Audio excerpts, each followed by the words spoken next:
Evet, ben öncelikle gazete yetkililerine geçmiş olsun dileklerimizi iletiyorum partimiz adına. Hakikaten yaklaşık 8 yıldır ilkeli bir şekilde yayın hayatını sürdürmeye çalışan Doğru Haber Gazetesi'nin zaman zaman saldırılara ve hukuksuzluklara maruz kaldığı dönemler oldu. Tabii bundan önceki saldırıların ve hukuksuzlukların önüne geçilmediği için belki de bu saldırıların bugünkü yapılan, dün geceki yapılan saldırıda belki de bunlardan devamlı olan bir saldırıydı. Bu yüzden Allah muhafaza hakikaten burada büyük bir saldırı planlanmış öyle gözüküyor. Hem doğalgaz borusuna yönelik hem de silahla açılan bir ateş sonucu yapılan bir saldırı var. Bu saldırıyı normal adli bir mesele gibi üzerine gidilmemesi gerektiğini ve bu fail veya faillerin bununla birlikte bu işin arkasındaki odakların mutlaka ama mutlaka ortaya çıkarılması lazım. Mesela sadece birkaç kişinin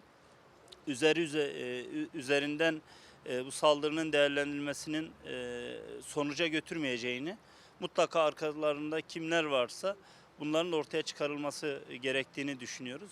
Ben buradan bu vesileyle bütün basın kuruluşlarına, bütün siyasilere ve STK'lara da çağrımı yeniliyorum. Lütfen artık Türkiye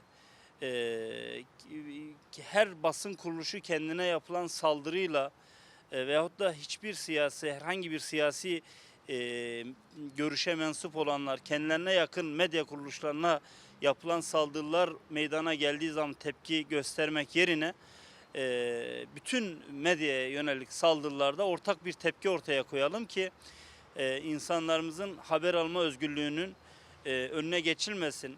Hangi düşünceden ve fikriyattan olursanız olun ama bu düşünce ve fikriyatı bastırma silah yoluyla, bombalarla olmaması lazım.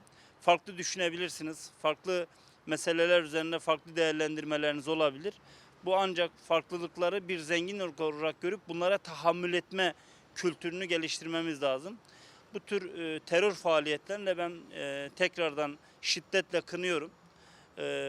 Bunun en kısa sürede bu faillerin ortaya çıkarılmasını istiyoruz. Bu sorumluluk da hükümetindir. Eğer bu saldırıların da önüne geçilmezse bundan sonraki yapılacak saldırılar da bu insanları, bu kişileri cesaretlendirecektir.